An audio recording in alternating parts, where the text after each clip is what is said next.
Here they come. Just open the doors and welcome folks. See folks streaming into the, I guess it's sort of a virtual auditorium, sort of, from the comfort of our desks. I understand there's a big snowstorm or some sort of winter event happening throughout the country. So wherever you are, I hope you're safe and you're warm. It's not too icy. I'm up in Boston, so we got it last weekend. So the rest of you can have it this week. You can have it today. I want to thank you all for joining us today. My name is Lisa Hill. I work at Infobase, and I'm extremely excited to welcome Adam Smith and Heather Liu today to present on a topic called educating through trauma. Put the mask on yourself first. Before I introduce Adam and Heather and let them take it away, I just want to encourage you to ask questions and be interactive. It's a little tricky with GoToWebinar, so I just want to teach you how to do it. The chat box, if you look at the GoToWebinar module, the chat box is enticing, but it doesn't work for you guys. What you want to look for is the question box. So click that question box, and just to test it out, if you could just type in where you're calling from, and maybe a weather update, what you see out your window, just to give us a little idea of who you folks are and where you're calling from. Once you've proven to me that I've been clear in my communications, I don't have to do it again. Sometimes it's a little tricky with GoToWebinar. I'll hand off. We are scheduled for an hour today, but I told Heather and Adam, please, go as long as you need to. This is being recorded. We will make sure all of you receive the recording. So if you do have to drop off, just check your inbox tomorrow and you'll get the full recording of the demonstration. I can see Heather and Adam, I'm sure you can see them coming in too, where they're all calling from. We got Texas and Ontario. It's snowing in Chicago, big surprise there. San Diego, I bet it's lovely out there. We're all jealous of you. Oregon, Plattsburgh, New York, excellent. Fresno, California, Bowling Green, Kentucky. Gosh, from all over the country. Thank you guys. Please interact with Adam and Heather. And Adam and Heather, thank you so much for your time today. I'm going to disappear. I'll keep an eye on the chat, and it's up to you guys.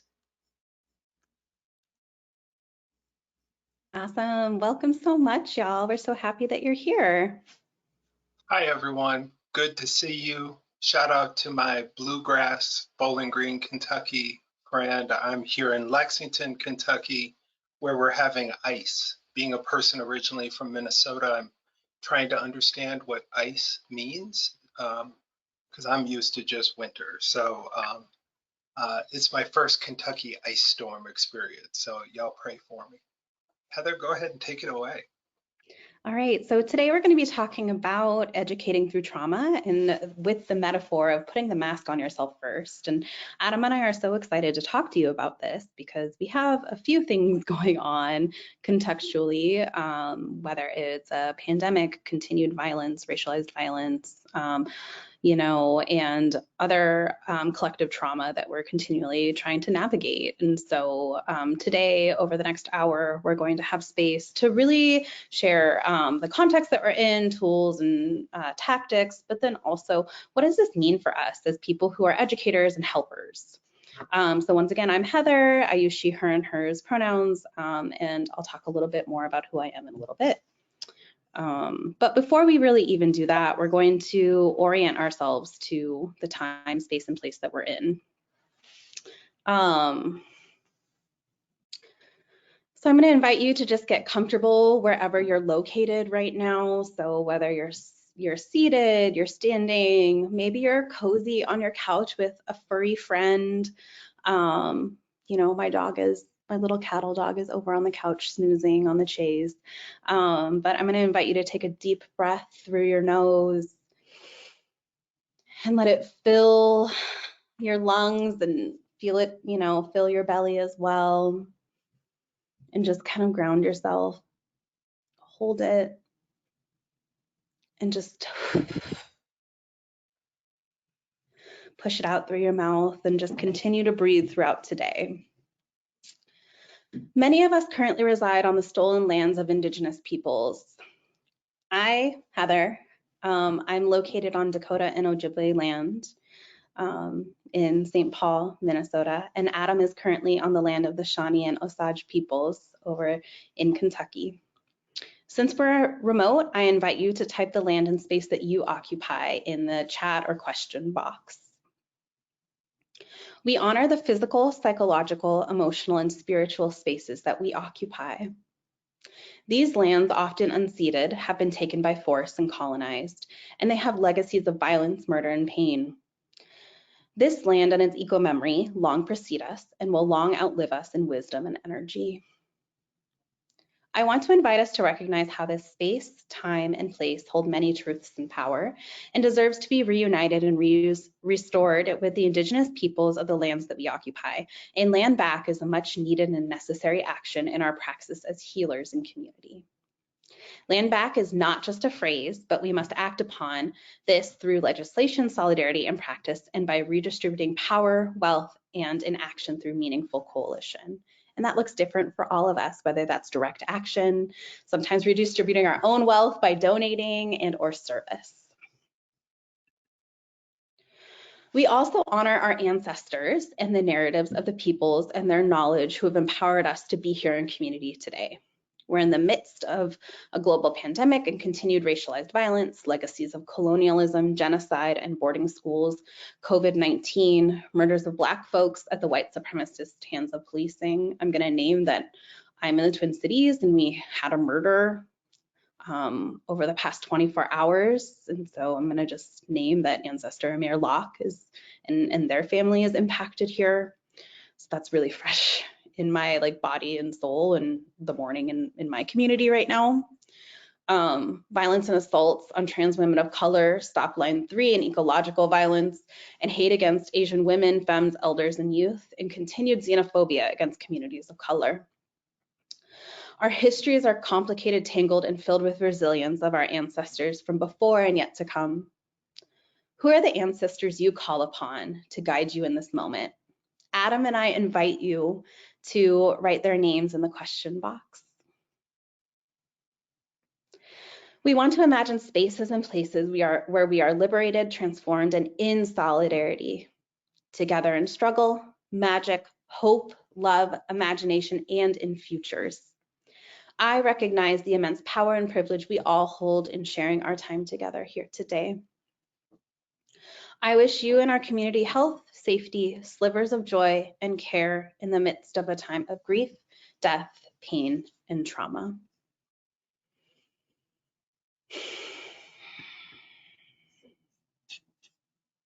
Go ahead, Adam. Heather, thank you all so much. Thank you for taking the time to set the stage for us, to acknowledge us as humans, to acknowledge the connection we all have to each other, the land, all the people. Again, my name is Adam Smith. Heather, if you want to click, I use he, him pronouns, originally from Minneapolis. First and foremost, I'm a husband, I'm a father. Best part is being a pawpaw, got 3 great grandbabies. Black man with multiracial roots, grew up in the Twin Cities, and have really dedicated my almost 3 decades, right, long career to justice through education. So right now I work at the University of Kentucky, where I'm the executive director of university academic advising. And for a long time, I've worked in different roles in higher ed, K-12, communities, neighborhoods, all around helping all of us have access to education, but not just access, but success, and to eliminate what I like to call the spider webs that are in place, sometimes intentionally, oftentimes unintentionally, but of course systemically, that make it harder for our students to navigate systems.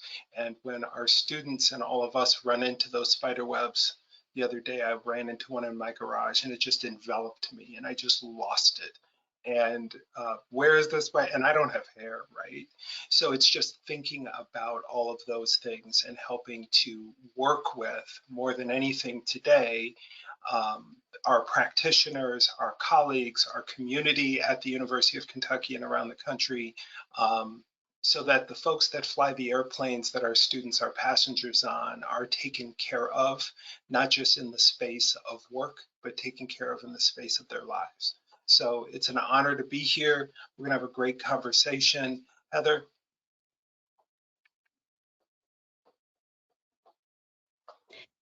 Thanks, Adam. And I know some folks are maybe having some technical difficulties, so I've asked our staff at InfoBase to try to connect with you all just to make sure that you're able to access the webinar the best way that you can. And so just hang tight really quick, and hopefully they'll be able to connect with you soon. So thank you for sharing who you are, Adam, in the context you're bringing. Once again, I'm Heather. It's really important for us to share, especially through a trauma-informed lens, who we are and like how we show up to this space. My name is Heather. I use she, her, and hers pronouns. I identify as an angry Gemini Earth Dragon. I am a small, round, brown femme. I have glasses. And I have strawberry earrings on today. My hair is teal and it's in a side bun. I'm wearing a really distressed, gray smoky jean jacket, and I have a dark gray scarf on, and I have a really fancy, fun, bold lipstick on just for access. So in case you were wondering, I'm fabulous and fly. I'm multiracial and Asian and queer. I identify as cisgender and gender expansive. And I identify as disabled and as a survivor and someone who's surviving. And as someone who has navigated lots of educational systems as, a student, lifelong learner, but then also as an educator and administrator who's depressed and anxious and a woman of color. I'm an artist and an educator here in Minnesota. I am a Californian, so I grew up in LA. My family is from Taishan, China, which is in southern China, and immigrated here across the Pacific. And I'm a holder of power and empowerment, and I have a lot of questions, which is really important as we think about trauma and being educators. I believe in being an alchemist, and so taking the things that feel really ordinary and making them extraordinary and magical, especially as someone who believes in mystical things. I believe in being an activist and an advocate, and I believe in relationship, community, coalition, and cultural healing. There's a headshot of me. I'm laying on my table at work.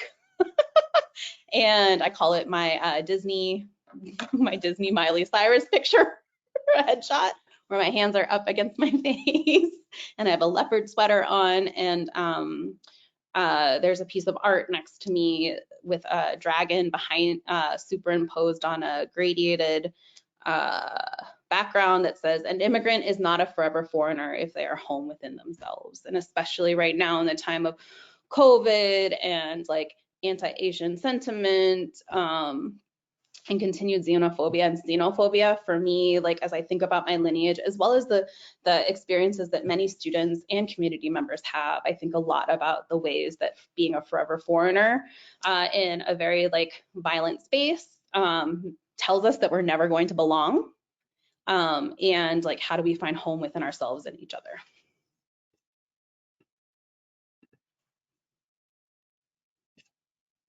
Thanks, Heather. Many of y'all have hopefully attended some past webinars that we did with InfoBase, and we're so honored and excited to have this year-long partnership. So we're going to be vibing with y'all all year. So just super amazing and honored to work with InfoBase.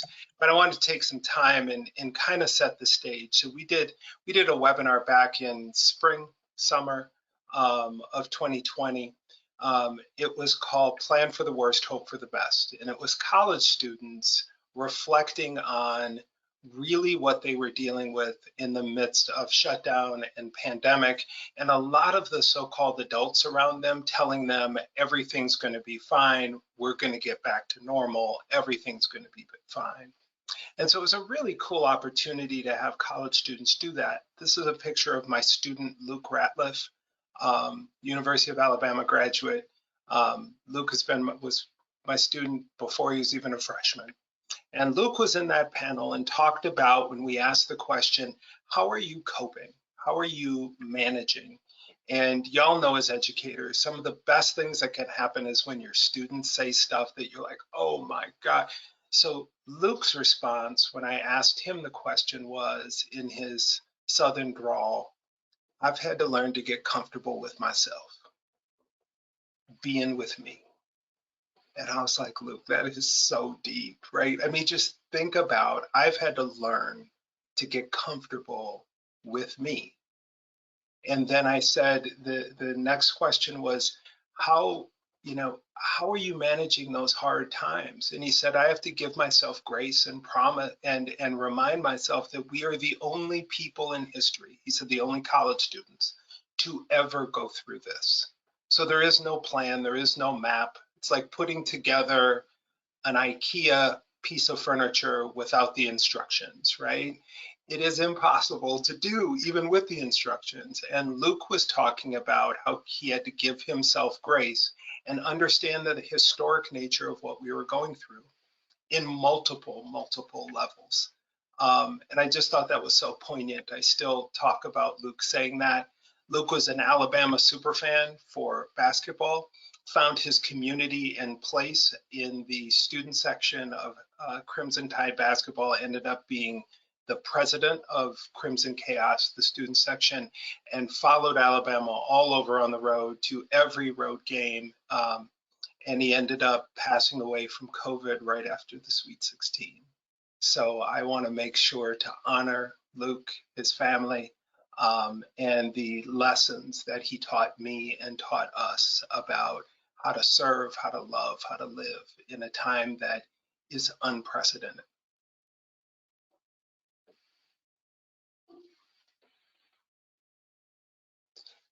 So really, one of our next things that we want to do is we want to take some time and just ask questions, answer questions. So we're really casual with webinars. So we don't want this to feel like a conference presentation.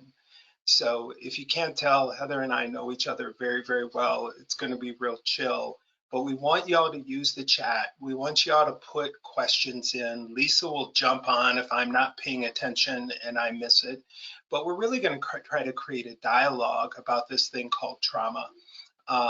And one of the interesting things about trauma is it really invades your body, much like back in the day, I went to college in the 90s, right? And you'd go to a club and people would be smoking. And for a while, it would, if you're not a smoker, you could smell it, you could see it, you could feel it, right?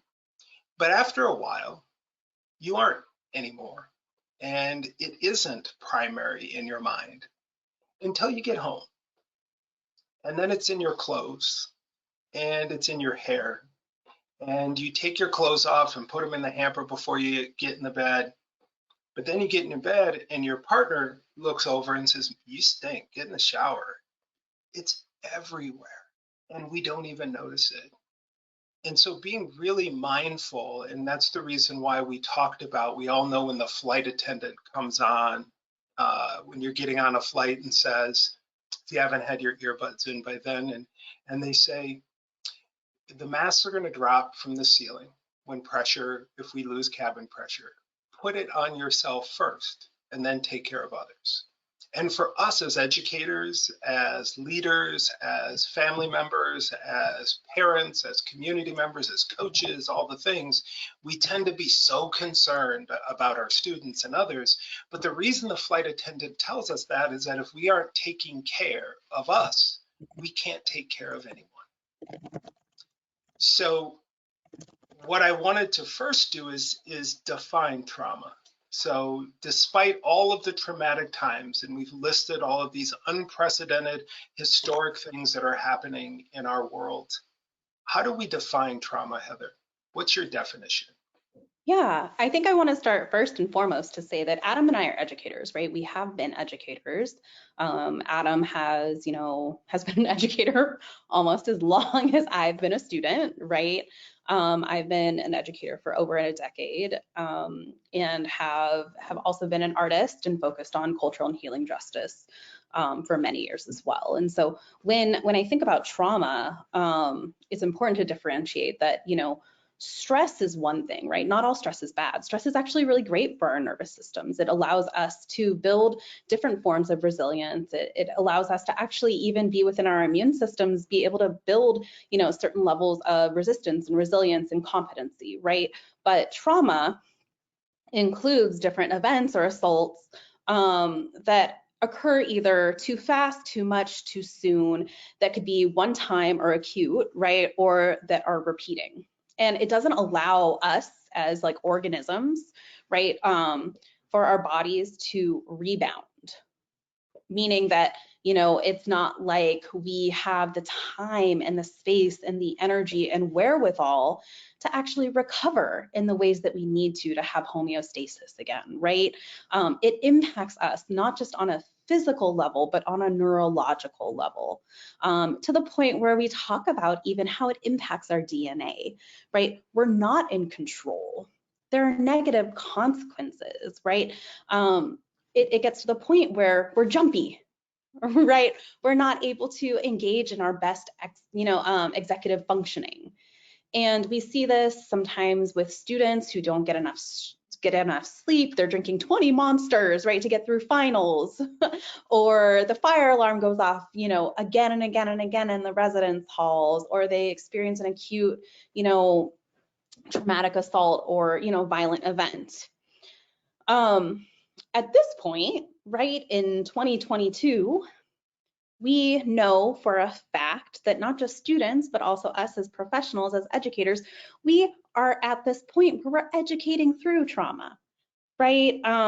And so we not only have this experience with COVID, but also having COVID being named something like the China flu or the Kung flu, right? And the impact on, you know, Asian and Chinese identified folks, the way that COVID has, you know, impacted employment and health insurance and benefits, housing and food security, right? The ways that throughout, you know, the past few years, there have been events like the election or the, you know, attempted insurrection at the Capitol, and continued incidents of white supremacy and hate. We know that on our nervous systems, it's not just, you know, one thing, but we all have experienced some levels of trauma, either directly, primary, acutely, and or indirectly. Whether it is, you know, one-on-one, in community, and or just even by watching it on social media, right? And so even as people who are within the helping profession, right, it's something really important to think about when we're thinking about trauma-informed work. What do we need to do as helping professionals, right, to help folks, right, students and each other, but then also what healing do we need to do before we can even help others? And that's where that concept of put the mask on yourself first, right, before others really comes in. Right. Well, and I know we got where everybody is from. One of the things we didn't get, and I think, Lisa, we have some polls to find out what kind of work people do. Lisa, can you put the polls up? Because I think it's important as we continue to talk about this that we know specifically. I know we have K-12 folks. I know my TRIO family is in the house, right? So I saw my TRIO folks. If it wasn't for TRIO, I wouldn't be here. So love and appreciate y'all. Hold on one second, Adam. I'm sorry. Did you have a specific poll that we loaded, or is it something you're just looking to create? I thought so. But why don't we just do that? So why don't people put in the chat, if you are a K-12 person, put K-12. If you're a higher ed person, put higher ed. If you were a community educator, parent, put community parent. Please put your space, your place, your role, your responsibility, how you're coming forward, because that would help us a little bit as we continue to talk. So I see some people are from colleges here. Let's see, what else do we have? Some people are here with TRIO, children and teen libraries, lots of higher ed folks. Let's see, yeah, lots of higher ed folks. I'm a former higher ed person, but still do a lot of research within higher ed and critical race theory. So I'm with you. I see a associate professor. So we're kind of all over the board, y'all. Well, I think one of the things I wanted, because Heather, you brought up something really, really good, is these different types of trauma, right? Yeah. I mean, all of us have trauma. We have this thing called primary trauma, right? The things that we have experienced personally. So I grew up in a household with some abuse, some addiction, some violence. Well, that's primary. I was seeing it, feeling it, going through it. It was happening to me. One of the challenges that I think 2020 and forward has brought to all of us is we can't look away from trauma. And the young people who we work with, even more, right? Their brains are 15, 16, 14, 10, 12, 8. And trauma intrudes. You don't have to turn to trauma like we used to have to do when we, for the first time, saw Rodney King being beaten. And people are like, oh, you could turn it off. But when George Floyd is crying for his mother, when that's happening, it invades us because of these devices, right? We aren't even looking for it, and there it is. And because it hits us in our personal spaces and we aren't prepared for it, secondary trauma then manifests itself in a very primary way, right? It's like we are George, right? Or we are there at the Capitol on January 6th, or we are many of our students physically, because of NTI and because of all of the things, are forced to be in the very place where all their trauma occurs because they can't go to school, right? Heather, talk a little bit about primary and secondary trauma, and even more as we as educators and practitioners, what proximity trauma looks like to you. Yeah, I mean, I was an educator as well as an advocate for a really long time, as well as working in multicultural affairs, equity programs. And so I think that there are so many different layers of this, right? And there's so many different ways that, especially as we think about trauma impacting our functions and behavior, how it manifests, right? So some educators, such as Mayza Mod, talks a lot about the impact of cognition. And so we're not able to, as like organisms, integrate and learn and retain information when there's continued assaults on like our own well-being and safety, right? So there's that. We also can't integrate fully our identity development and make sense of who we are. That's something as simple as, you know, who I am as a woman of color. What does it mean to be a parent? What does it mean to be in relationship, right? Our whole sense of like, you know, stability doesn't make any sense in times of trauma. We literally are suspended in our development. So that's for students, but then that's also for us as practitioners. I think something to really think about is that if we're supposed to be people helping each other and helping students, how are we able to do the helping when we're also suspended in our own like development and well-being? What does it look like to care for ourselves in these times? There's a really great question that someone wrote, and I sent it to you just now, Adam, is as an individual, how does one cope with trauma such as the pandemic when so many institutions and environments are ignoring the elephant in the room? And I think that, you know, in a time where we're in this like sensory deprivation, we are only connecting with each other through a screen, right? That really is a hard question to answer, right? For a lot of us who are educators and in our healthcare, our, you know, benefits and whatnot are so deeply entrenched with our employment, it's hard to imagine leaving a space like this when we have so much value in being able to be helpers, but then we also need help and support, right? I know for myself when I was working in education and in the Twin Cities, and George Floyd was murdered, and also Dalal Eid was murdered. And literally just like, it was one Black man after another after another. It was like, when does the other shoe drop? At what point, do I stop?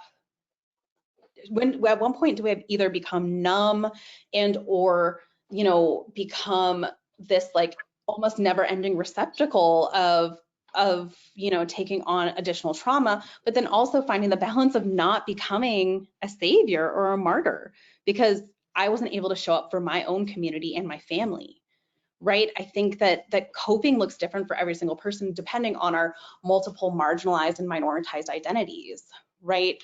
And coping can look like maladaptive behaviors, right? So like, some people may sleep more, some people may engage in sometimes substance and other kinds of abuse, like, use and abuse, right? Some people may say like, I'm gonna exercise. Some people may engage in therapy. Some people may have support groups. And let's be real, a lot of our spaces and places are not made, right, for people like us, and they're also not trauma informed. That's the center of it. They're not trauma informed, and they were not made to address pandemics and large collective trauma. They were made for people with privilege. Well, and I think you're, Heather, you're spot on. I think when we talked about Luke earlier, it was interesting when we brought together college students and high school students when the pandemic just started, and they were being told things that they knew wasn't true. Like they knew, so this is going to be over and we're going to get back to normal. It's now been 2 years, y'all. This is normal now, right? And there's something about just keeping it real and being honest with them. I think I was telling a colleague, being a mindful, having a level of mindfulness that gives people space, are going to be the people who are the most sustainable, right? I mean, our work at UK really centers around all of the advising that happens on campus, all of the advising leadership, and recognizing that our team members are doing a heavy lift. We have students who are dealing with multiple levels of trauma, and then our team members are sitting there every day bringing their own trauma, but then carrying, when they leave, the student stuff home with them, right? And trying to be mindful of how those things impact people's bodies and their lives and their livelihoods. Just the uncertainty of how Omicron has popped everywhere. I mean, we have a campus with a 91, 92% vaccination rate, 89% plus fully vaxxed. And it's scary. I mean, folks, we live in a community in Lexington, Kentucky that 31,000 people were gone. Who knows where they were over break, and then they come back, and people are really, really nervous. And so I think there's a point of leadership that meets people where they are, that acknowledges that sees people beyond the work that they do, and is also willing to be vulnerable yourself. Just talking about your own stuff and saying, look, I just can't do it today. Yeah. Bro, this is too much. One of the things that's really interesting in our virtual world is realizing, I was telling a group of faculty, because we've noticed just how different this freshman class is, right? I've had 30 freshman classes. No one's ever seen this before.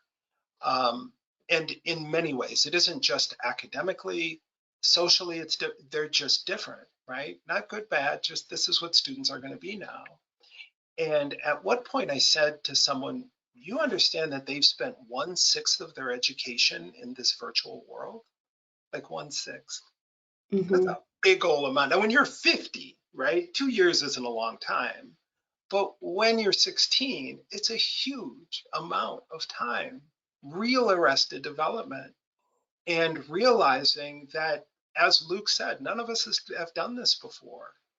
And recognizing and seeing, being willing in yourself. One of the things, Heather, that this question brings up to me is we have this picture of the birds flying in a V. And one day Heather was telling me, about flying in a V. So I did some research, right? And there's some research out there about the ibis birds. Sebastian the ibis is the mascot at the University of Miami. And the reason why Sebastian is the mascot is because ibises can fly through hurricanes, and Miami being the hurricanes, it fits, right? And what this researcher found is that when birds are flying in a V and they are flying for an hour, they switch places 57 times. And it isn't only one bird who is carrying, it is all of the birds. And so they all have a chance to draft, and they all have a chance to lead, and they all have a chance, recognizing that they can't do it and they can't get there alone, but almost in sync, they're constantly moving. Interesting analogy for what we're dealing with today. I know some folks are struggling in the chat. I know I am with the questions.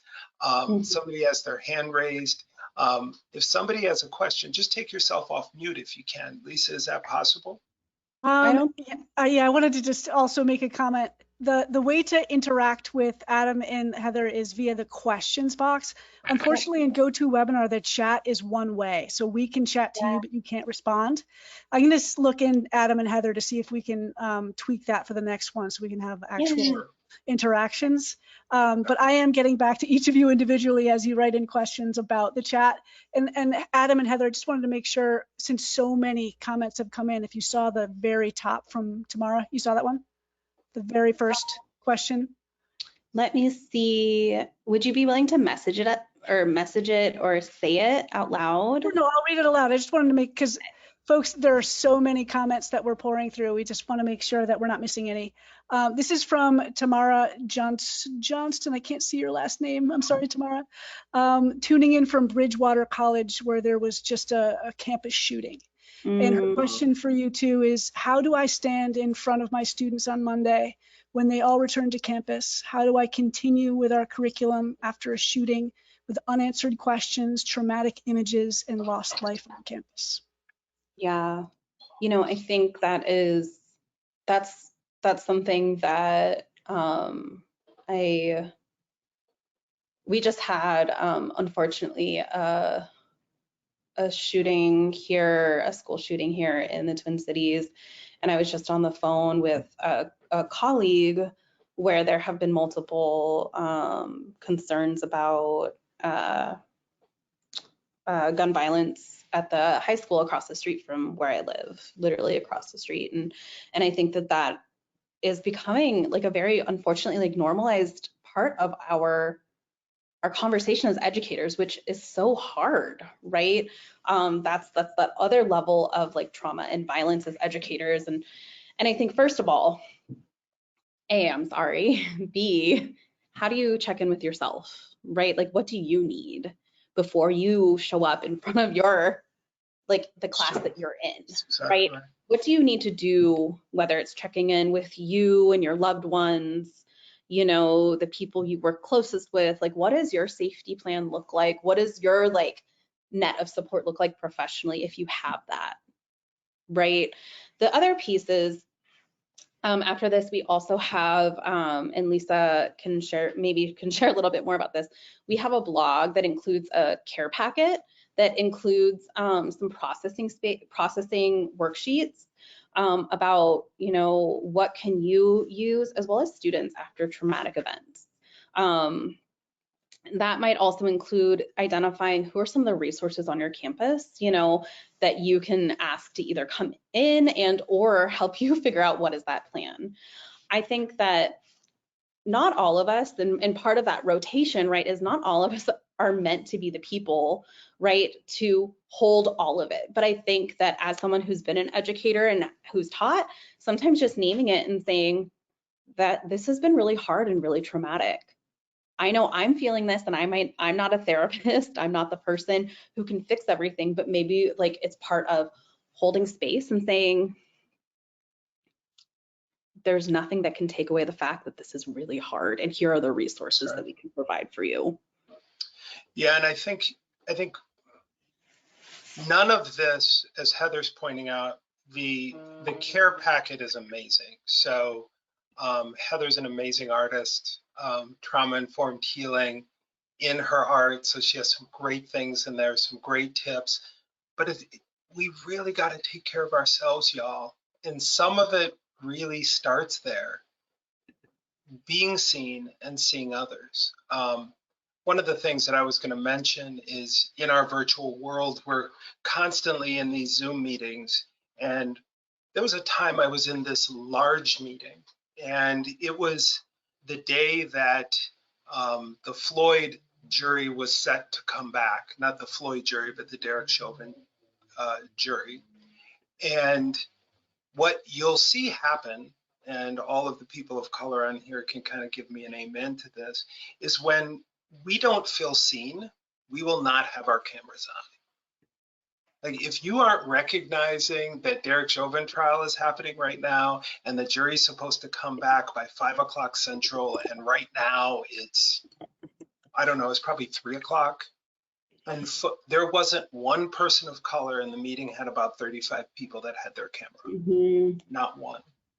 And one amazing colleague of ours jumped on and said, hey, just to interrupt real quickly, we know that people are going through a lot. We know that the jury is coming back. We know that people are suffering through that and struggling with that and struggling with having to struggle with that. And so these campus resources are available not just for your students, but for you. And what she did was see you. And we see those models, right, to do those same things with our students. And then what happened with is the person who was facilitating the meeting, after she said that, just kept facilitating the meeting. Rather than saying, hey, y'all, this ain't that important. We have people who saw someone die in the middle of the street and who are worried after seeing someone die that in America, the person that killed them is not going to go to prison. Won't y'all, we'll come back to this, right? But that's so important, is making space, taking space, doing what my colleague did in stopping the meeting, seeing people, whether it's the issue of the shooting that our colleague is talking about, the issue of COVID. Some of it is just about human to human and saying, I see you. How can I help? My wife has a pin that she wears that just says, you good? And I sometimes our advisors will say, what do we need to send in this email? How about just you good? What do you mean? What about the links? What about, it's okay to say to somebody, are you all right? How are you? I think sometimes our fear is that the answer is something we aren't going to like. Because again, it's about us. And I think it's okay as colleagues to tell each other we're not good. Hey, I need you to come lead this V today, Heather. I can't do it, sis. All right, come on. And to find those people that you have those relationships with, because our work, the great resignation is real, y'all. All my K-12 educators in the space, my daughter is an educator and administrator. She has had colleagues just walk out, just done. I mean, not I have another job, not anything. I'm just done. I'm not going to do it anymore. I'm not going to put myself through it. And people are learning through this pandemic process the difference between needs and wants, and that our value isn't as much what we do, it's who we are and who we love and who we care about. And if we don't see employers and leaders and cultures that will validate that, we're done.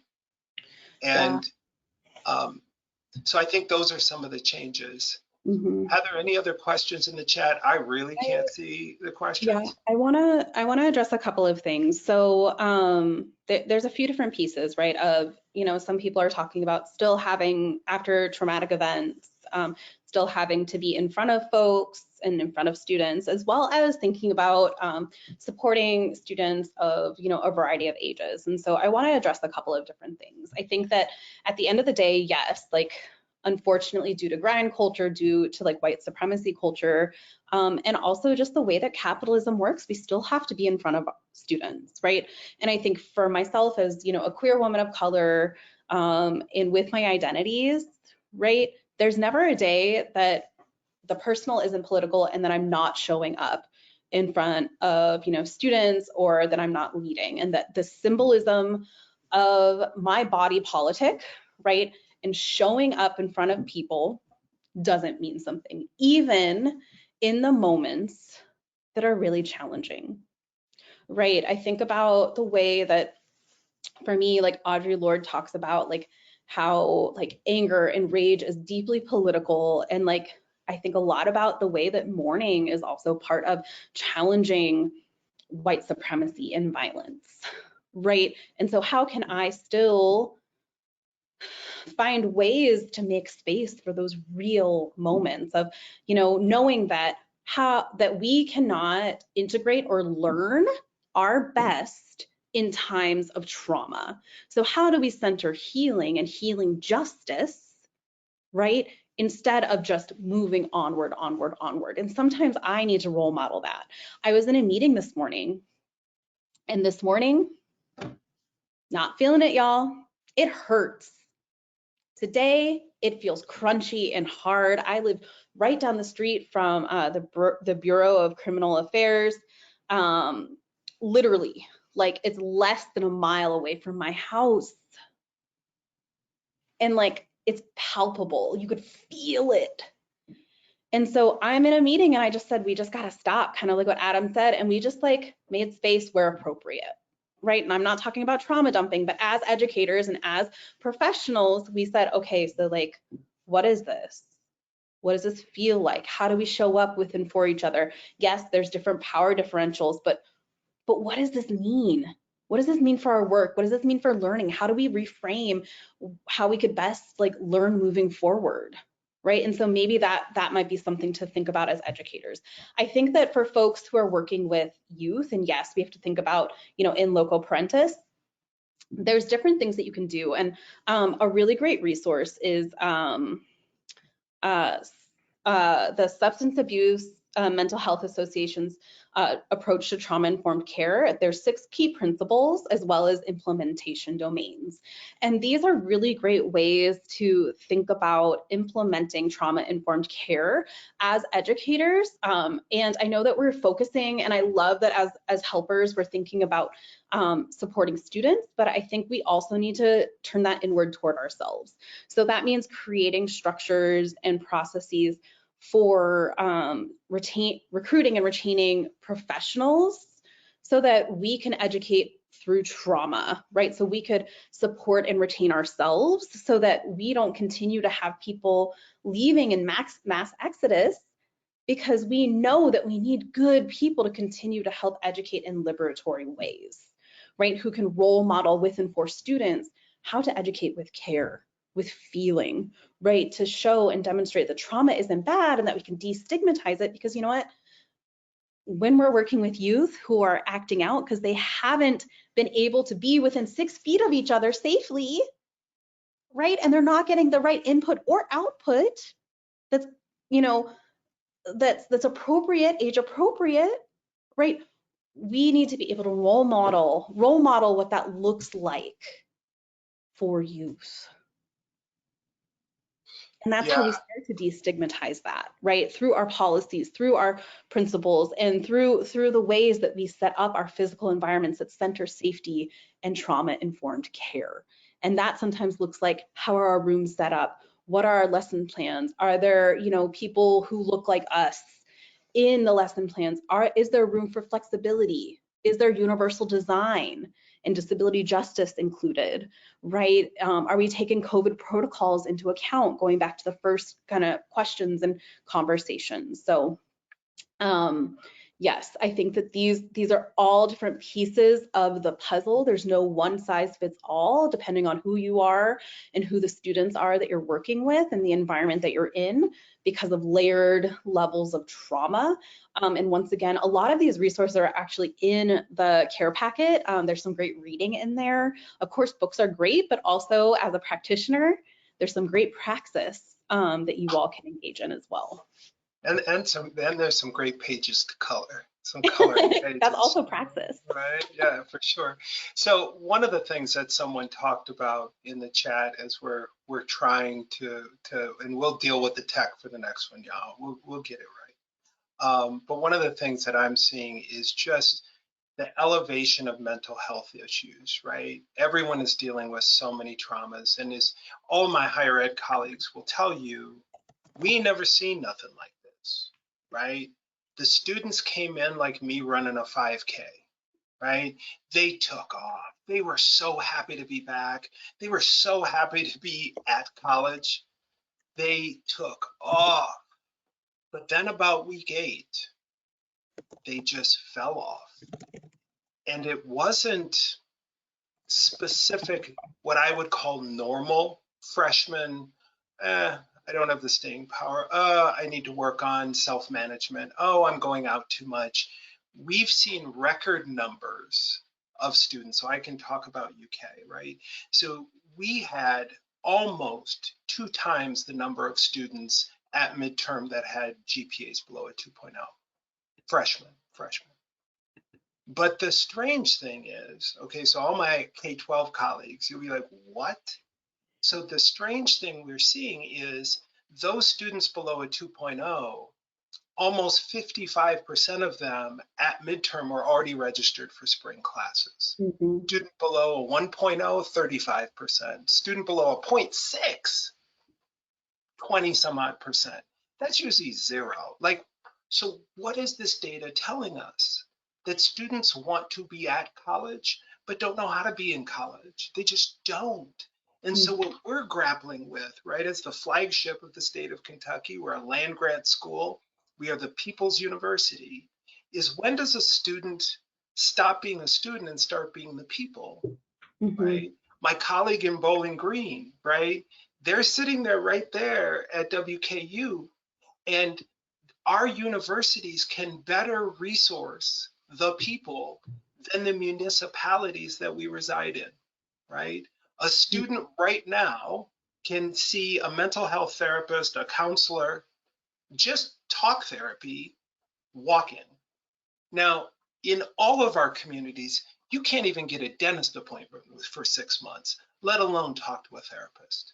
So higher ed, K-12, we're all grappling with how do we continue to serve the people if they're just not ready to do the academic piece right now.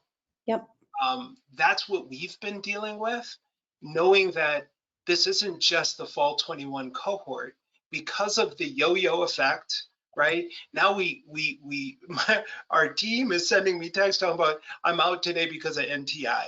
I mean, NTI is this brand new thing that now everybody understands, right? And students are being yo-yoed back and forth and back and forth. And we're also dealing with, in higher ed, many of us have become test optional, which is a fine access thing. But the challenge is those test scores was the one way to level set where students were placed, in particular in math and reading.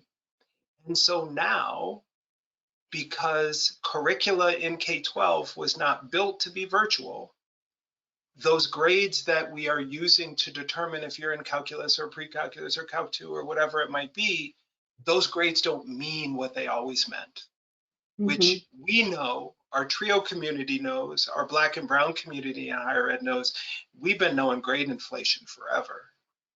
So the reality then is students are showing up for classes thinking, hey, I did this mastery work in high school where I could redo. but the calculus teacher is talking like a Peanuts cartoon, and I have no idea. And so that imposter syndrome is now being heaped on not just our Black and Brown, our students that are in minoritized populations. That imposter syndrome is being heaped on everyone. And even more now, students have such self-doubt that they feel like if something isn't happening to them or they didn't do something, I've never seen a group more anxious in my life. And it isn't anxious because Heather has something that I don't have. Why does Heather have that? It's, did I do something wrong that Heather has that and I don't? There's something wrong with me. I shouldn't be here. This isn't right. This isn't. That level of acknowledgement, but it has to start with us first, y'all. It has to, because they take cues from us. We aren't just educating them on how to do school and how to do subject matter and how to do curriculum. We're educating them on how to apply care and how to care for and how to be cared for by our actions, right? And by us admitting, like Heather said, as a team, imagine 2 students in a classroom, our colleague who was talking about the shooting, standing up in there and saying, shoot, I ain't got no clue. I'm broken, gracefully broken, right? For me, my biggest role model, obviously, is this carpenter from Nazareth who at one breath called his best friend a rock and then called him the devil, and was a table flipping, troublemaking fighter for the least of these. And he spoke truth to power. And that level of humility and justice-informed humility and care and love and trauma-informed, we need all that we can get, because he made a whole bunch of space for people. Sure. Yeah. So there's one last question. I know that there's been so many, and of course this conversation never ends, but I think it's really important to end with this question. There's a question that says, any thoughts on how to help direct reports going through trauma to the point where they're not able to support students? And I think that's such an important question, especially as someone who, I know, Adam, you've supervised hella people, I have as well. I'm not a perfect supervisor, but I like to think that I'm a pretty trauma-informed supervisor. You know, I think that this is a really important question in today's, you know, time, place, space. And this is a conversation that people often ask me to come into workplace settings to work with supervisors, and actually teach people how to supervise through a pandemic, which has been a really interesting part of the work that I've been doing. You know, there's a real difference for me between surviving the 9 to 5 and then also thriving. I'm going to be really clear that I don't think any of us are really truly thriving, myself included. I'm just going to say that, because, I mean, look at the world around us. It's kind of a dumpster fire. I'm just gonna say, like, there's a lot of really hard things happening, and I have a hard time imagining that any of us are like really perfectly like ice skating through everything, doing triple axels and everything.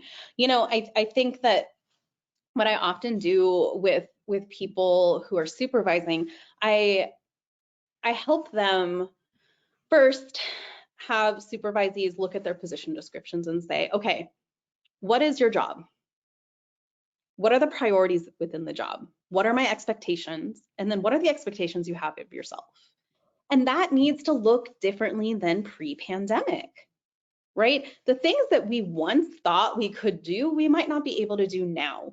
What are the spoken and unspoken expectations that we once had? And we need to be more explicit than ever, because for a lot of us who are either working in hybrid, either not seeing each other every single day, or even sometimes in person that's still like distanced, we're missing a lot of the understandings of how are we supposed to actually be like executing this work together. Another activity that I work a lot with people is asking them what's actually on your plate, right? So what are you doing and what can you offload? AKA, what are the priorities again? What are the priorities versus the needs? What can you offer, right? right? Not just because like, oh, here's all the things that I could do, but what can you actually offer based on your capacity? And what does capacity actually look like, right? So before you get to the point of complete burnout, right? What does that actually look like? And my concern is, you know, I've worked with a lot of people who are like, I can't support students at all anymore. Well, then what are we doing? Right? Like before we need to engage in prevention versus reaction, right? So when we're supporting people that we're supervising, I often ask, so then what is that shifting or rotating of responsibilities look like for a duration of time? Does that mean that someone needs to take sick time? Does that mean someone maybe needs to use their benefits and take a vacation? Does that mean that someone is working over their 40 hours a week? And really, as a supervisor, saying, I'm not coming at this with a deficit model, but actually encouraging people to take the time off, right? Because I have seen again and again and experienced again and again, myself included, with helping professionals, is that we work and work and work, and we haven't actually done the preventative measures to take care of ourselves along the way. And as a supervisor, I have actually said, we need to build this into your work plan, Love it. right? So the other piece that I will say also around like not being able to support students, if that is central to your role, what do boundaries look like? Asking, what are the times you're working? Can you pre-schedule emails, right? What do appointments look like? Can we make sure that there's only 3 appointments with students if that's appropriate, so on and so forth. And really, as a supervisor, being able to, you know, help with that work management, because I think that a lot of the times we are making things much more complicated than we need to be. And that's trauma brain for myself, right? As someone who has a lot of trauma. And so how do we help people streamline in a loving, caring, trauma-informed way? Love it. Yeah, the only thing I'll add, because Heather was amazing, I always strive not to supervise. I strive my best to maybe manage and hopefully lead, right? And I think supervising is just a task. I think management is deep down teaching, coaching, seeing people where they are, as Heather pointed out, helping people use their gifts in certain areas. That's that bottom line growth mindset stuff, right? And saying, okay, you do this really well. Let's just kick tail here. Oh, you're dealing with this challenge right now. Okay, I'm going to meet you where you are. I think one of the words that it makes my skin crawl when I hear it is the word fair. Yeah. Fair. No, fair is seeing. No, I don't want fairness, because fairness doesn't acknowledge that there are built-in inequities and systemic things and challenges and trauma that we're all dealing. We got to be the same to everybody, but everybody in the same. Michael Jordan had different rules than everybody else. He's different. Okay, people are different. If everything was fair, we wouldn't have we wouldn't have street cutouts or elevators. Fair. Well, I don't need them, but Heather needs them. That's called equity. And so I think leading from a place and coaching from a place and managing from a place that's seeing people as individuals and what they're going through and their humanity. Right now at, you know, we have an interesting model at UK in how we do advising, and we are doing performance evaluations. So y'all, you know, performance evaluations, the employees that can't stand performance evaluations are always your best performers. And they struggle. And then you have to acknowledge all the other stuff that people are carrying and all the traumas. You imagine PEs right now in a dual report model, right? I mean, it's crazy. And what we've really been committed to doing is doing it in a collaborative way, doing it in a way that's 100% transparent, and doing it in a way that's taking into account the conditions that we're currently in. I have a team member who had a recent death in their family, and it happened in a very, very traumatic way. And I came in the morning, checked in, hey, how's everybody doing? And I walked in, and she pulled her mask on and just started sobbing. Yeah.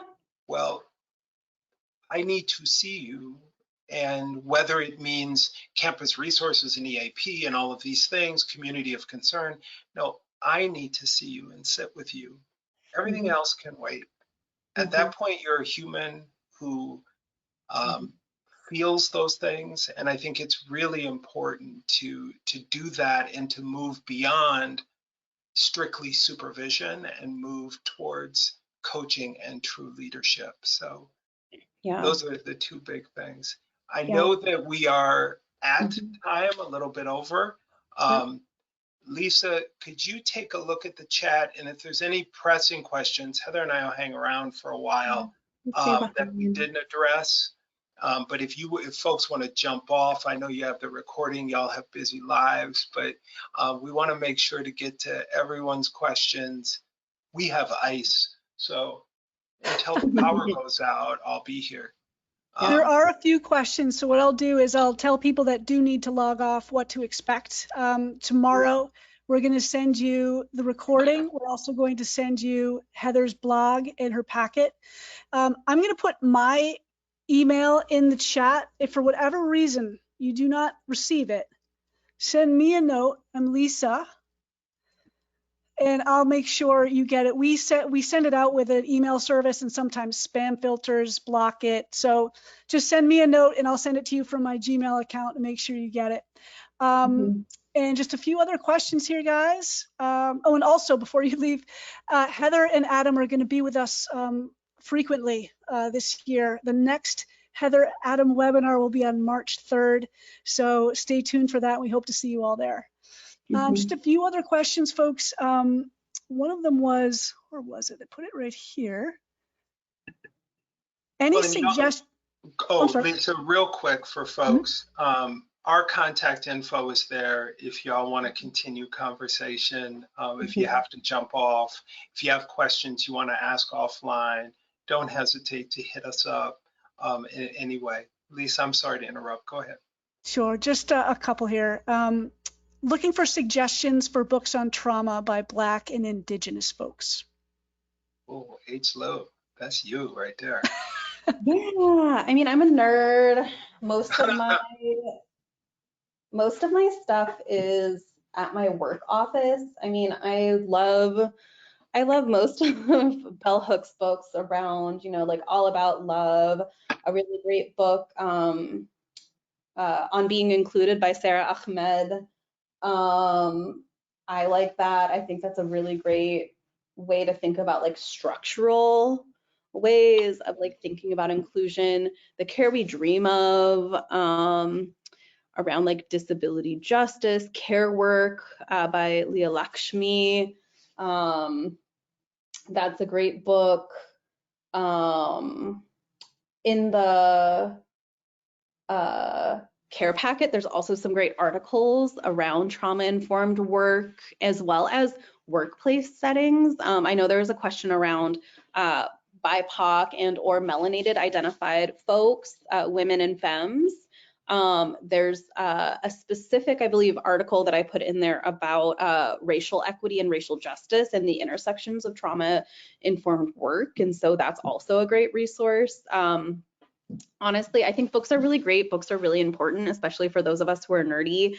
I also think that there's some really great resources that aren't necessarily just books, right? I struggle during this era of like racial justice wokeness because a lot of us read, but then what do we do with it afterwards? And so I really want us to also, I charge like all of us and myself included to think about what has worked in the past, what has not, because clearly this is a time for reimagining futures, right? As like a lot of our rad Black futurists and feminists have talked about, we need to reimagine futures. And we'll end with one final question, talking about resources for high school students, especially long-term resources when their parents don't consent to treatment and there's really not much else they can do. Can you think of any resources to help those students?